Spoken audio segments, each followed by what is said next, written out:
And combined forces control Gashena, Arbit, and several areas in North and South Wollo in the Amhara region.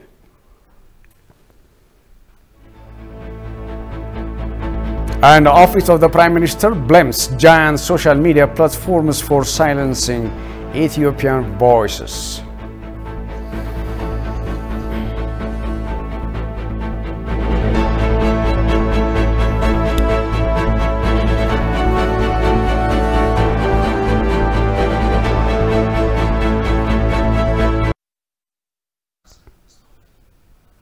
Hello and welcome to this news hour. I'm Daniel Kasahun with the news. In our breaking news, in their surprising attacks, the combined Ethiopian armies of the National Defense Forces, the Amhara Fano, Special Regional Force, militia and other paramilitary units have seized Gashena, Arbit and several other areas in North and South Wollo zones of the state of Amhara. Minister of Government Communication Services, Legesse Tulu, disclosed that the combined Ethiopian army has also taken control of Inkiftu, Akasta and Warelu towns, all at the Warelu front, South Wollo zone of the state of Amhara.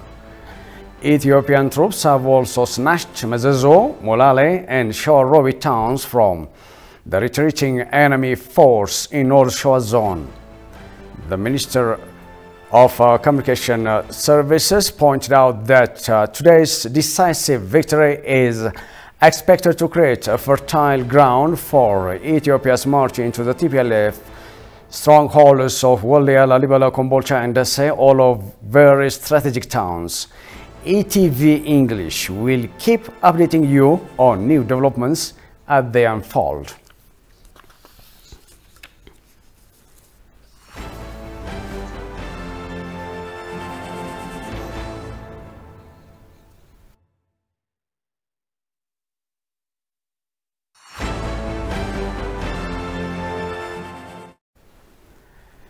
Ethiopia, as we speak, is in the midst of various challenges posed by some in the West, including silencing Ethiopian voices at global platforms, purposefully portray of genocide and portrayal of TPLF as a victim.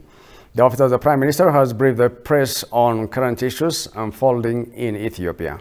Accordingly, the battle waged against the TPLF terrorist cohort is also being deliberately tarnished and misrepresented. Sfarolako reports. The Office of the Prime Minister has resumed its media briefing to international media outlets in Addis Ababa. The press secretary of the Office of the Prime Minister, Bilene Siyum, began the briefing outlining the victories being registered at the battlefront. She, however, says this is being deliberately tarnished and misrepresented by some in the West. The decision to lead the troops from the front is not an escalation.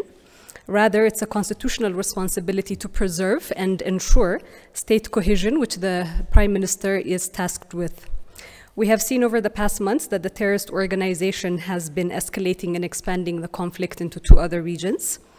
Moreover, their members, based in the US, have openly declared efforts to overthrow a democratically elected government by force. The Prime Minister has also made a call today, if you note, this call is being made to TPLF fighters to surrender peacefully and end the needless loss of a generation of Tigrayan youth, which are being driven into the forefront by the TPLF. This call is also an extension of the several similar calls that have been made by the federal government early in the conflict, if you recall, and is aimed at halting further bloodshed. In addition to the misinformation and disinformation and other forms of media campaigns, deliberate portrayal of genocide is still widespread by some Western media outlets and academic circles portraying TPLF as the victim. This is not to mention the trending moves being made to silence the voices of Ethiopians at the global platforms. I would like to raise here a concerning trend we are also witnessing on social media platforms, on mainstream media and also on academic circles, which is the silencing of pro-Ethiopia voices and the propping up of regime change and pro-TPLF narratives instead. On social media, particularly, we have reason to believe that Twitter is targeting and suspending pro-Ethiopia voices that are raising awareness about the TPLF's atrocities and its lies. We have shared this with their policy team that we believe Twitter has been infiltrated by TPLF sympathizers in the same manner that many democratic institutions and corporate spaces have also been infiltrated to provide a TPLF narrative. On some mainstream Western media, we have, of course, seen the anti-Ethiopian government perspective dominate. Again, we have seen this trend before in many countries where media was used to effectively demonize governments and their leaders in order to facilitate regime change, and the same is playing now. The press secretary has also outlined humanitarian assistance being delivered to people affected by the terrorist TPLF. Currently, at the Amhara regional level, more than 5.6 million people have been affected by the conflict, and emergency food assistance by the government, partners, local community, as well as private sector actors is being facilitated. In the Afar region, the affected population is estimated at more than 260,000 and displaced persons at more than 100,000. Nevertheless, this data will no doubt increase. Specifically to humanitarian assistance within the Tigray region, since November 23, the United Nations UN Humanitarian Air Service flights to Mekelle have resumed. Humanitarian partners were able to rotate their staff in and out of Tigray and transfer operational cash to the region. Since then, 2 rounds of flights have been conducted. Through UNHAS flights, 19 partners transported an estimated Ethiopian birr 40 million to Mekelle for the administration and program budgetary expenditures. 353 trucks with humanitarian supplies are currently headed to the Tigray regional state from Samara through Abala Road, carrying more than 9,600 metric tons of food and 1,680 metric tons of non-food items. And a total of 116 trucks have already reached Mekelle town over the past few days. She has also taken the occasion to call on all Ethiopians in the diaspora to stand by Ethiopia and raise their voices, leaving aside their differences.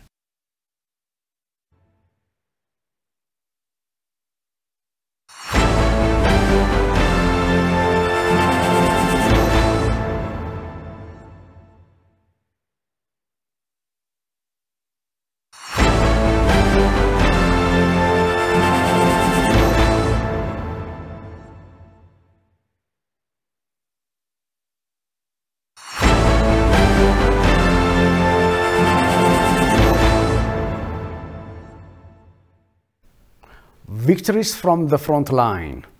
The combined Ethiopian armies of the National Defense Forces, the Amhara Fano Special Regional Force, and the militia and other paramilitary units have seized Gashena, Arbit, and several other areas in North and South Wollo zones of the state of Amhara.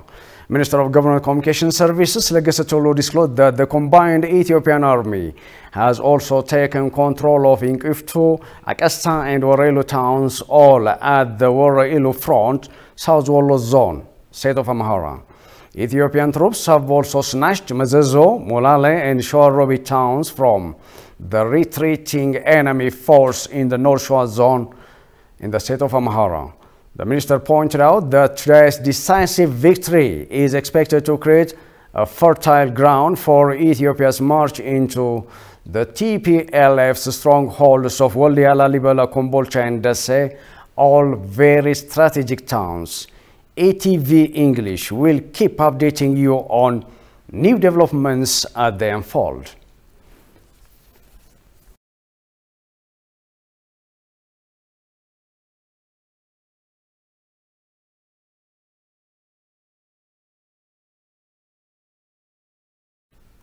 Lawrence Freeman strongly criticizes the United States for resorting to cause chaos and destruction in Africa than having a state it cannot dictate.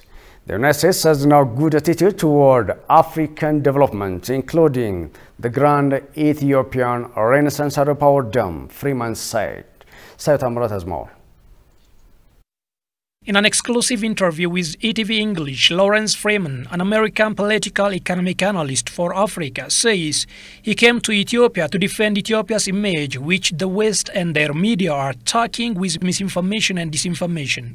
Explaining U.S. policy toward the African continent, Freeman said the US has never had positive attitude towards the entire continent, and this includes the Grand Ethiopian Renaissance Dam project. We don't want to develop the capabilities of African nations to empower themselves to eliminate poverty. The Chinese have made some very valuable contributions because they build infrastructure. Infrastructure is the essential foundation of any economy. The United States has no conception of development. The clearest example is the Grand Ethiopian Renaissance Dam. Here you have the most interesting development in the last several years on the continent. At 6,200 megawatts of electricity. Electricity is essential for development, for agriculture, for industry, for water, for lighting people's homes, for running the power industry. You can't do without electricity. The lack of electricity is killing Africans every day. Here's Ethiopia, a poor country, puts forth a plan, which they're carrying out, for over 6,000 megawatts of electricity.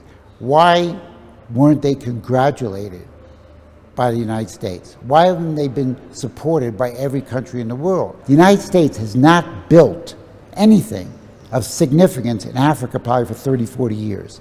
Freeman also strongly criticizes the US for resorting to cause chaos and destruction in Africa than having a state it cannot dictate. They'd rather create a war in the Horn of Africa than allow an independent political leadership that they don't control to exist.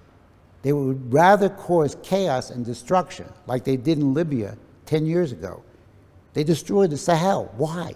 Because of policies that were coming out of Gaddafi, who wasn't the greatest person, but he had some interesting ideas. The US, who has already become weaker than where it should be, as Freeman describes, has no vision than merely attempting to control the entire world, and its policy towards Africa has failed. We don't think about the world the right way. We don't have vision. John F. Kennedy, who was assassinated in 1963, almost 60 years ago, he had a vision. So we have a problem in the very fabric of the United States right now that's very weak compared to what it should be.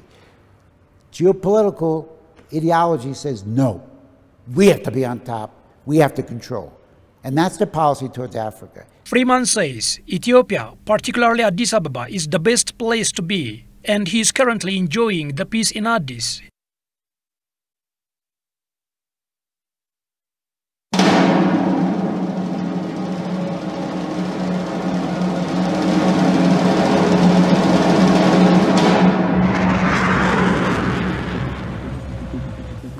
ለጠላት ያለኝ መልእክት ገብተው መልካም ድሩን የማያውቁ ጦርነቱን የማያውቁ ሰዎች በውር ድንበር እያስፈጁት የትግራይ ወጣት እንደ ቅጠል እየረገፈ ነው።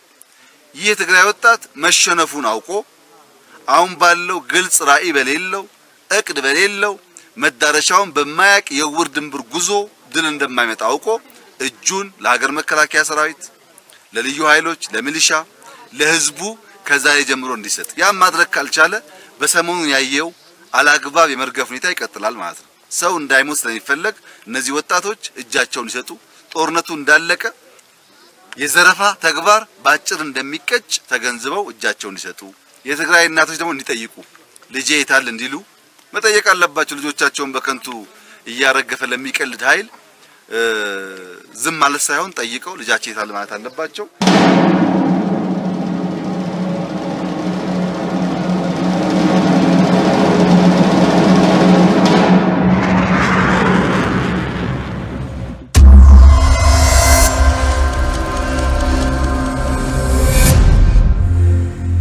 Now it's time for trending news, in which we review and select major news items happened in the past 24 hours. And here with me is Sintayo Tamrat, our staff reporter, and he tells us what he has reviewed in the past 24 hours. I think you have the visit of Foreign Minister of China today to Ethiopia. Time is testing real or true friends of Ethiopia in this challenging time. And he has come and he's making his official visit today. Sure. Thank you, Daniel. I do have just including the China Foreign Minister arrival in Addis Ababa 4 issues, and these are just what's trending here in regarding Ethiopia is Ethiopian forces are just advancing to the major strongholds of the TPLF for the last 4 or 5 months, and major victories have been just achieved, as you read, brought to our audience. And also China Foreign Minister arrived, and Gondar University cancels the honorary degree for... Yeah, it has revoked yeah, sure. Honorary sure. doctorate degree of... Sure. And the last one is the Sudanese protesters, which is completely unexpected. They are just saying no more. They're just voicing against the foreign intervention in Ethiopia. They are just assuming it is just an African issue, an African war, and the intervention in Ethiopia means intervention in Africa. And I'll just try to update our audience on these issues. So coming to the first one, as you already just mentioned, since Prime Minister Abiy Ahmed joined the army at the front, a number of strongholds of the TPLF have been freed, including Gashana, Arbit, Inkiftu, Akesta, Warailu, Mezezu, Molale, and Shawarobid. And this means that the Ethiopian forces are just nearing the strongholds and also the strategic towns of the Waldia, Desi, and Kombolcha. And now it is just the TPLF are at a siege, at the complete siege, and it is encircled and it is in a complete blockade. It can now move nowhere, and even there is no room of retreat, just safe retreat.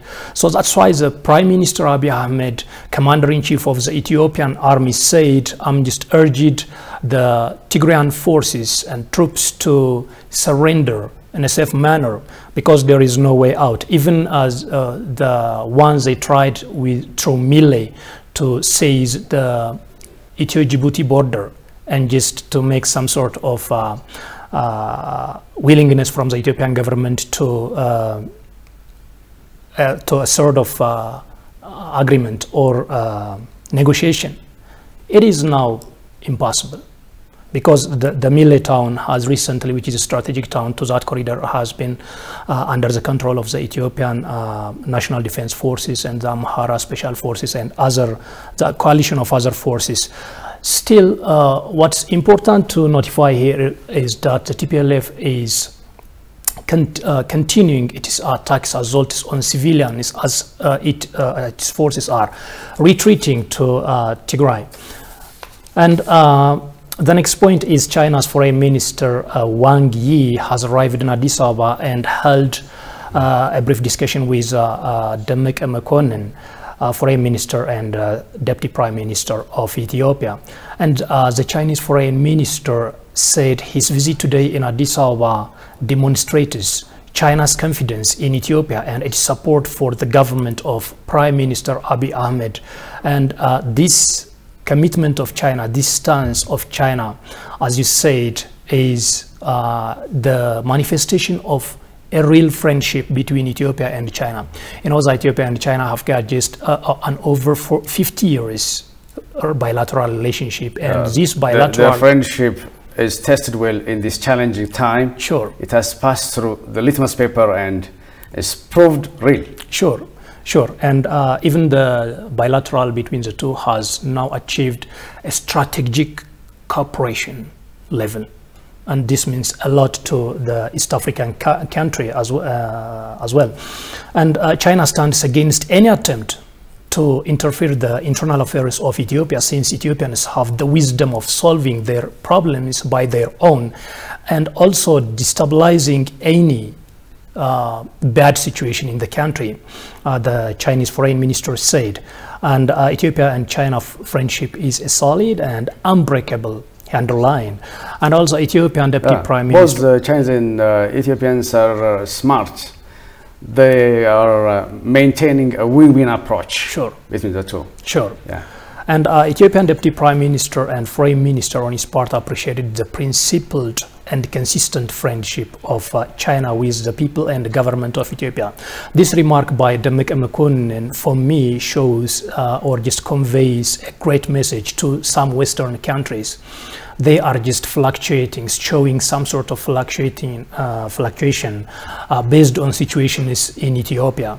And currently, as you know, including the United States are just siding with the TPLF, and some government diplomats, senior diplomats, as in the leaked video showed, were just with the TPLF.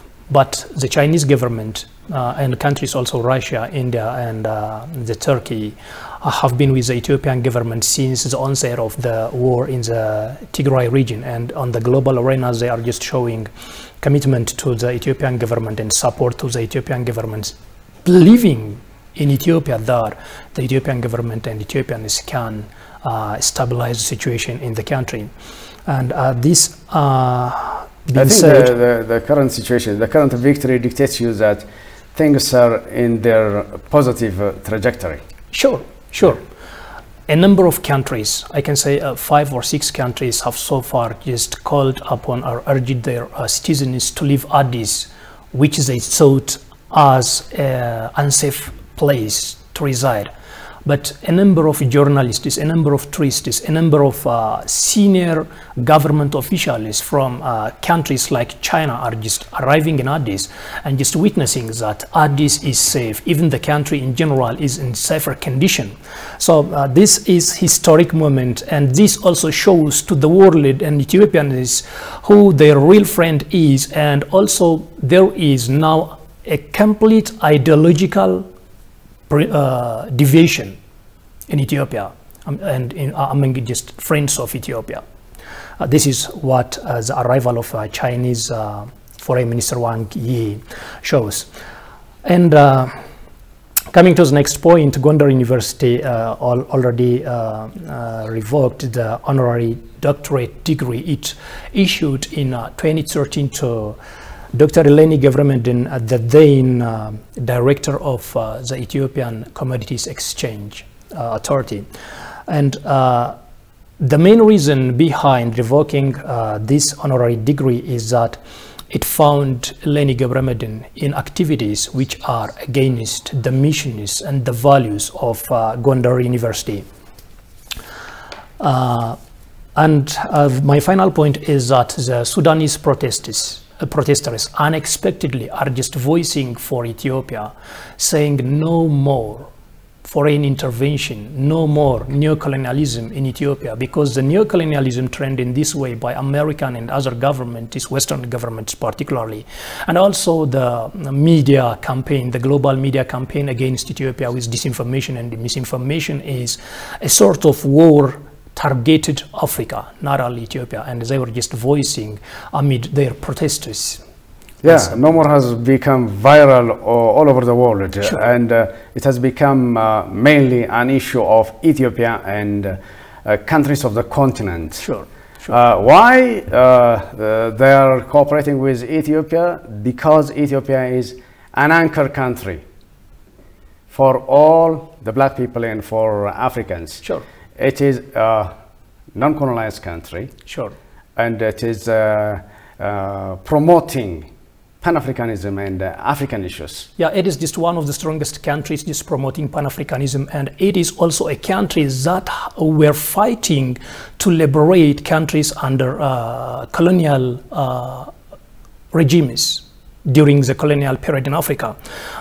It is not only just here in Ethiopia that it is doing, and in Africa it is doing that, but also in global affairs. If you remember, Haile Selassie, Emperor Haile Selassie was just asking for the liberation of some 3 countries in Africa which were still under colony during his period. Right.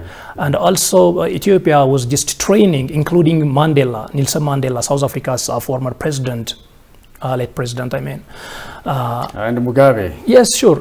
Ethiopia has just a strong role and a phenomenal role in liberating Africans from colonialism. And it was also fighting neocolonialism. And now what we are just witnessing, what Africans are also anticipating is a proxy colonialism, which is manifesting itself in a form of the second scramble for Africa. That is what Africa is fighting for with the No More move. For sure, they must strengthen their fight against Western powers, sure, who seek to bring the second colonialism in the continent. Yeah, sure.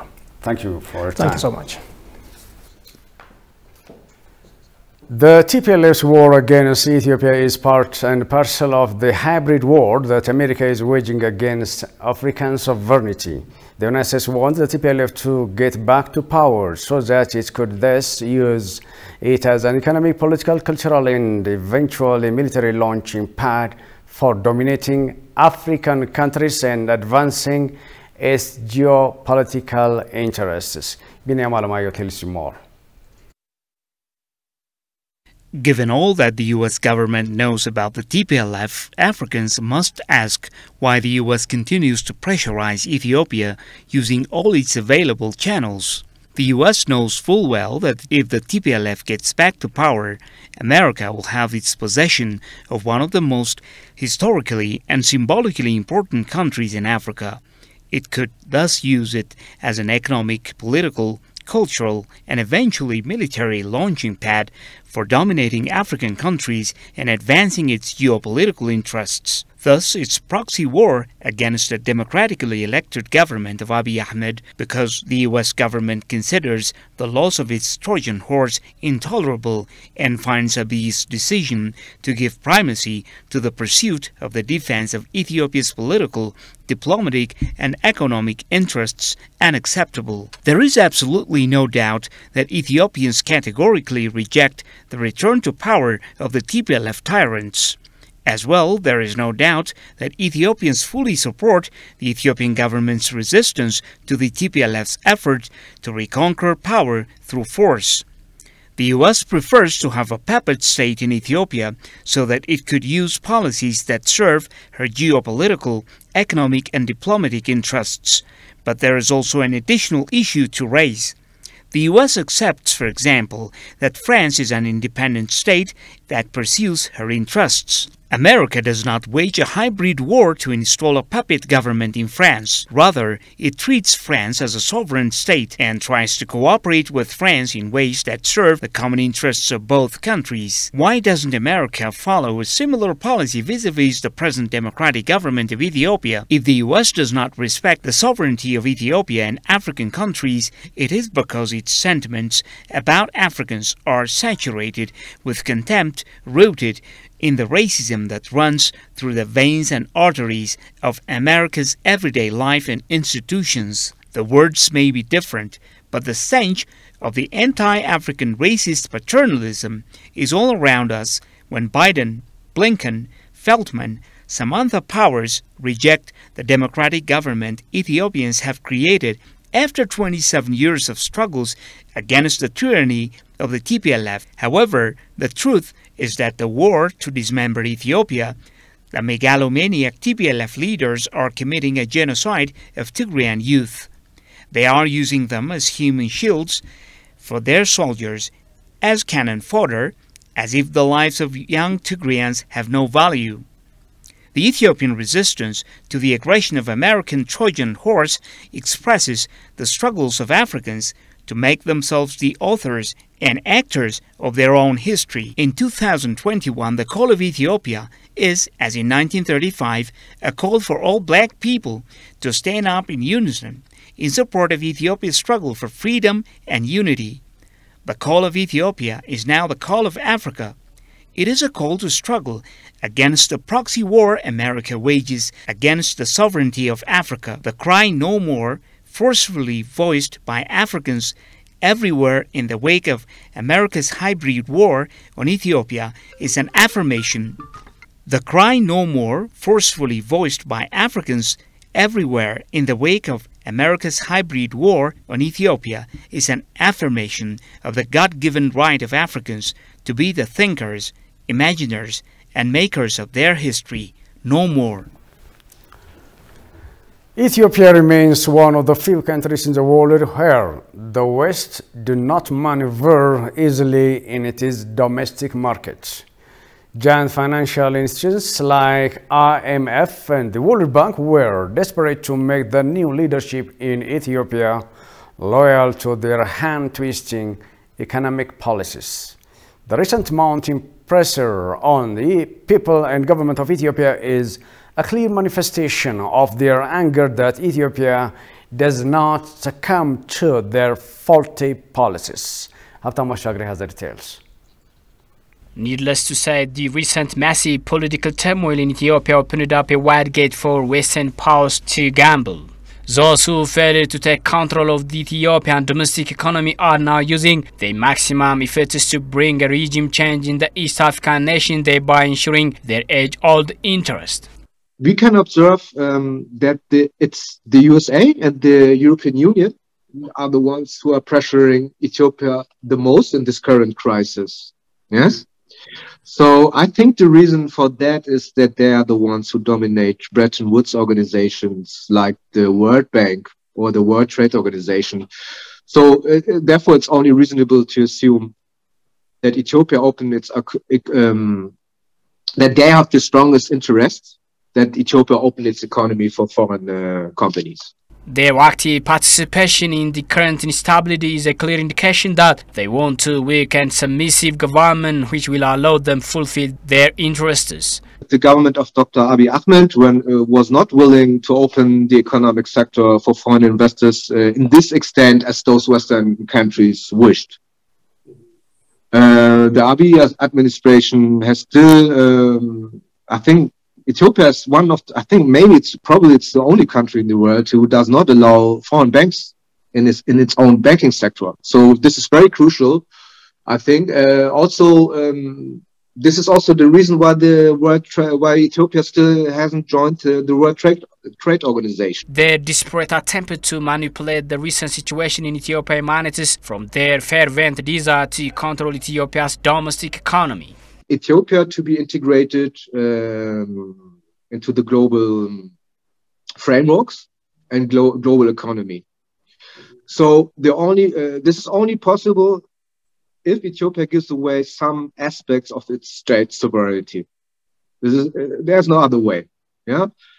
So Ethiopian policymakers, I know this, are very well aware of this fact, that the opening of certain economic factors to foreigners could not be in the national interest of Ethiopia. If it's too fast, yeah, it must be very gradually. It could destroy the domestic market. You know, if you let in foreign companies too early, too fast, they have much more financial power, and the domestic markets, banks in this case, would probably die. So the Ethiopian, they are doing a good job, actually, in my view, Ethiopian policymakers. Lul calls upon all Ethiopians to solidify cohesion and unity to successfully counter the unjust Western pressure. Vice Chairwoman of the Colorado GOP, Priscilla Han, has opposed Biden's misguided approach towards Ethiopia as she joined the hashtag No More International Movement of Freedom. She underscored the Biden administration should not spend American tax dollar provoking a war. Ethiopians should be free to live their lives. No more intervention, no sanctions, hashtag no more. Ethiopian American Civic Council and a cohort of Eritrean community has a meeting on Monday with Republican leaders regarding what's going on in Ethiopia and current Joe Biden's wrong move. The hashtag No More movement is gaining momentum worldwide. Famous singers like Akon are joining the movement, shedding light on what the movement really meant to the oppressed.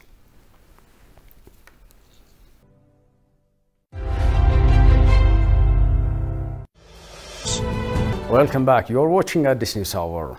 China plans to open green lanes for African agricultural exports to China, speed up the inspection and quarantine procedures, and further increase the scope of products enjoying zero tariff treatment in a bid to reach $300 billion in total imports from Africa in the next 3 years.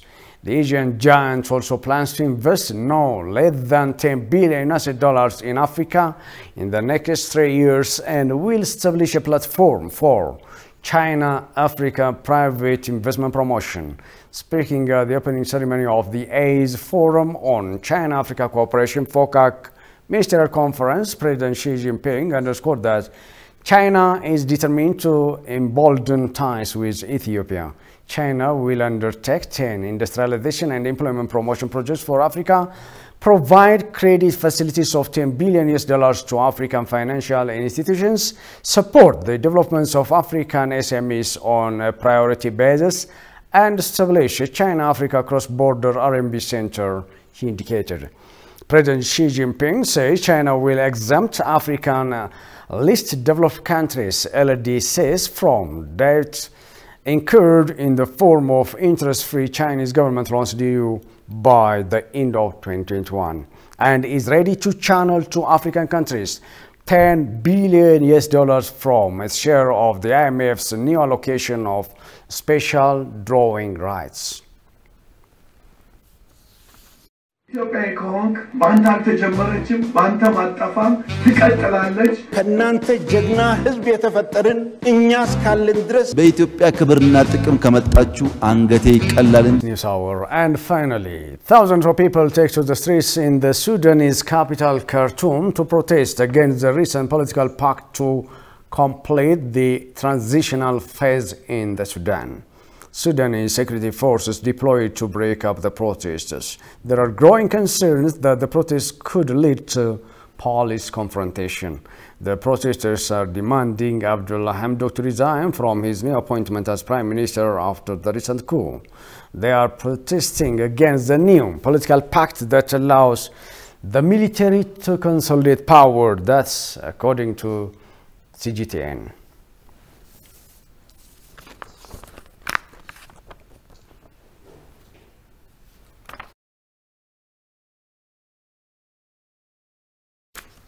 And finally, a reminder of the headlines. The combined Ethiopian forces control Gashena, Arbit, and several areas in North and South Wollo zone of the Amhara regional state.